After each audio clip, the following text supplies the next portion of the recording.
Well, Morgan, the Kings have lost 4 in a row. Off today, playing Minnesota on Wednesday, and you're thinking, at least there's no losses that can happen today. Nothing bad, right? That's what I was thinking. Wrong. Some tough news for Sacramento. We find out DeMar DeRozan will not be playing Wednesday against Minnesota with lower back muscle inflammation. That's a lot to say. Then we find out Trey Lyles, who left the game early in the second quarter, he immediately looked at the bench and said, I got to come out. Apparently, he's got a calf strain. Re-evaluated in 3 to 4 weeks. And then we learn that the Kings are closing on a deal with the veteran Jae Crowder, who they worked out during the offseason, did not elect to sign, but now with some of these injuries and wing issues, they bring in Jae Crowder. A lot to unpack here. Mm-hmm. Let's start with DeMar DeRozan. Let's start with DeMar. You know what's interesting about all of this? He just dropped 30 last night against, who was that? That was the team they played last night. Oh, you're forgetting too? OKC. Thank you. They all blur together this time of year. I know. That's why I was like, wait. I was like, usually you would make fun of me by that. Anyway, DeMar dropping 30 last night. Like, he looked good. There's 2 things, 2 shots specifically that Deuce had pointed out last night that triggered something in his brain when it came to DeMar's back. He's like, do you think his back still hurt? He didn't shoot that 3 and he passed up a couple of open threes to step in for a mid-range shot. And on the surface, you're going, well, that's DeMar DeRozan. He takes mid-range shots. But I'm like, no. He's taken that corner 3 this year. I don't think he's comfortable. And, of course, you have the pictures of him coming to the game the other night. And even last night on the court after halftime, he's got that back warmer on his lower back. Yep. And this is definitely a concern at this point. I mean, one, back issues just linger. Anyone who's had back issues knows this. But, you know, DeMar missed a few games and was out a week, and you're thinking, oh, he got the extra rest. He'll be good to go. He's clearly not 100% still. And it's just like, what are the odds? Can we catch a break? This guy has played in 93% of the games in his career. And then he comes into Sacramento and he's missing games with lower back issues. And I think on the surface, too, you think about the minutes. He's played a lot of minutes this year. Last year, he was near the top of the NBA in minutes played, too. But, you know, we were concerned. Are you running these guys into the ground early? And here we are, DeMar DeRozan, who played like 35, 36 minutes last night, has to miss a game with the lower back issue. Where's your concern level? I guess my concern level isn't necessarily with the individual. It's more with the team and thinking about this team trying to find that flow, trying to find that identity. And I feel like that's so crucial to do through the first 20 games. Well, you're 18 games through and the flow and the identity is up and down with this team. You know, individuals on this team have obviously produced some big numbers. It's been really nice at times, but overall, it hasn't been that great. And I think that's why we are where we are when I know we're going to talk about the Kings signing Jae Crowder, or close to a deal with that. But my point is, I don't think it's so much health that has been concerning to me this entire season of like, oh, Sabonis is out with his back, DeMar is out with his back, Monk with the sprained ankle. It's more of the style of play. And when you don't have one of the main ingredients out there and capable of playing, how are you supposed to figure that out? Yeah, and you think about a couple of years ago, the Kings had like very few injuries. They were the healthiest team in the NBA. And what do you know? They won 48 games. They were the number 3 seed, while other teams in the West were banged up and dealing with a lot more injuries. And here we are through 18 games. We haven't seen Devin Carter. Right. Mm-hmm. Malik Monk has missed time this year. Mm-hmm. DeMar is going on 4 games missed. Sabonis, who never misses games, missed games. Fox's hand's messed up. And now Trey Lyles is out.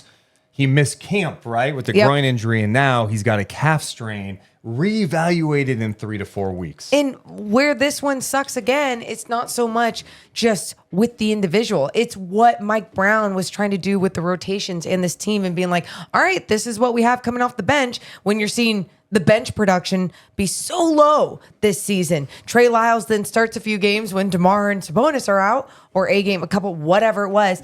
My point is he was producing during that time. He goes back to the bench and then he has a scoreless game. And then he has a game where he's injured. And it's just like, what is happening with this?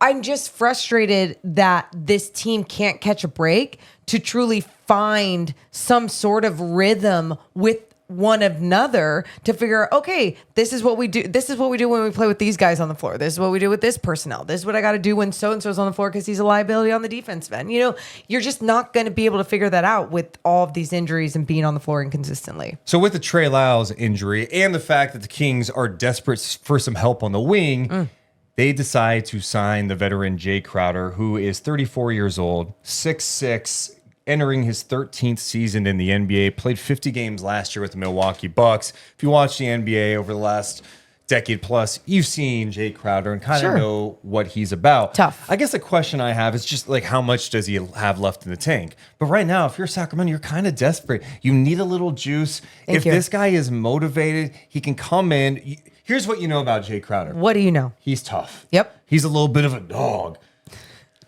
Can he come in and hit a three every once in a while? Most of his shots over the last 6 years, I was looking up this today, 7 straight years, 60% of his attempts have come from three.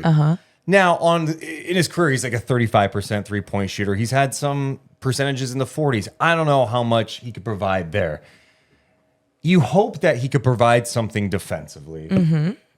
How much does he have left on that end of the floor? And it's a mixed bag. I think from just watching him a little bit last year as watching him just a bit ago, he's going to struggle on the perimeter against some of these athletic guys. He's not the quickest guy. He's not the fastest guy. He's one of those guys who is super strong. Yeah. He will battle. He uses his active hands to get deflections. He could take bumps. But you put that into a team defense that already is starting to show, I don't know if you want to call it promise. How about just like positive moments? Let's just say positive moments. Some positive games even. Because, I mean, there's more than flashes. There's more than just moments. Like, I think this Kings defense as a whole has shown that it can grow. It can keep getting better. And then you add in a tough, bigger guy.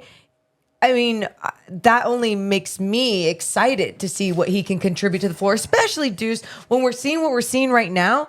For example, you add someone like Doug McDermott to the squad. You go, sharpshooter, liability on the defensive end. He's not sharpshooting and he's a liability on the defensive end right now, right? Like, he can come out of that, but obviously he wasn't on any other team because other people maybe saw these things within his game at this point in his career. So with someone like Jae Crowder, you're in this desperate mode to try and figure out what tweaks you can make, and that's the first right tweak to make. And I know some people out there today will be like, what this gonna do? You gotta do something more. No, tweaks right now. Just make any tweaks you can right now. At this point, you just need another body. And having a guy who's been a veteran, who's been on some really good teams, who's shown the ability to be a solid defender, in his prime, a much better than solid defender, but he's not in his prime anymore. I mean, he is 34 years old, probably doesn't move the same. And yeah, you're right, Morgan. We've seen glimpses of the Kings defense having some good moments. Unfortunately, the way they're playing defense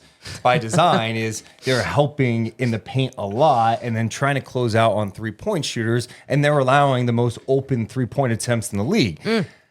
They've been a little fortunate that teams are only making about 32% of those three-point looks, but how many times have we seen teams shoot it efficiently from beyond the arc against Sacramento? That's the challenge. All of a sudden you got Jae Crowder helping the paint. Is he mobile enough at his age to get out and close out on a three-point shooter? I don't know about that. Well, we just don't know at this time. And, we don't know what he's been doing in this time. Have we seen a whole bunch of workout videos where he's like, I'm ready, I'm back. Like, I don't know. Like, I haven't seen that shit, but I don't care. I need to see change with tweaks. I think sometimes when people think change and they think of team, they get so irrational. They go, blow it up, fire everybody, like fix everything and just trade everybody away. No, that's not. I mean, you've got to be willing to tweak with what you have, especially when you do have valuable pieces on this team. You got to be smart about it. This is the first right direction to go. Yeah, and the whole other conversation, blow it up or do this, like, I don't think we could say that in November at this point. Like, there's definitely areas of concern and like, hey, we're monitoring this. If it continues down this path, and you're closing in on the trade deadline, it gets to like late December, January, we're going to have some different conversations for sure. But at this point, you're looking about, okay, what can you do to tweak things right now? We need help against Minnesota on Wednesday night. Can Jae Crowder give us something? We need another body, a guy who size understands how to fit his role. And I wonder how motivated he's going to be. Remember, he had the problems in Phoenix, finally lands with Milwaukee. It didn't go how maybe he thought it would because he didn't like his role in Phoenix. Remember that? Yeah. Goes to Milwaukee, wasn't great there. He's been chilling, right? Like, he has been out of the league. Is he ready and inspired to come in and be like, you know what? I have a chance to contribute. And there could be moments or a time where we go, oh, okay, he's a free agent for a reason. Yeah. But then there's other times too when you just go, like you said, that role, that organization, that team didn't work for this specific personality or individual. And you hope that this coaching staff, this organization could be a right place for him at this point of his career to bring the most out of him. But I'm hopeful about it. I'm not hyping this. Yeah, if it works out, it's great. To me, it's worth a look. I mean, Lyles goes down.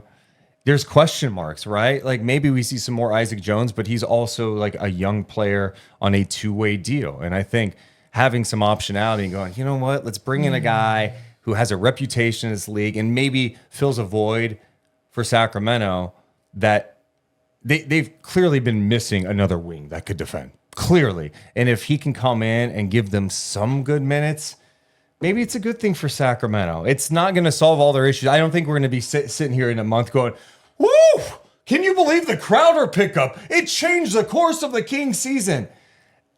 No. But could he help them? Yeah. It's worth a look. What type of impact can we see? So I guess we'll be seeing this week probably. Well, Shams is saying he's expected to play in the Kings game against Minnesota. Well, shit, let's go. Let's go, Boss Man 99. Let us know how you're feeling overall with DeRozan missing a game. Are you concerned? Trey Lyles being out? And what do you think about the signing of Jae Crowder?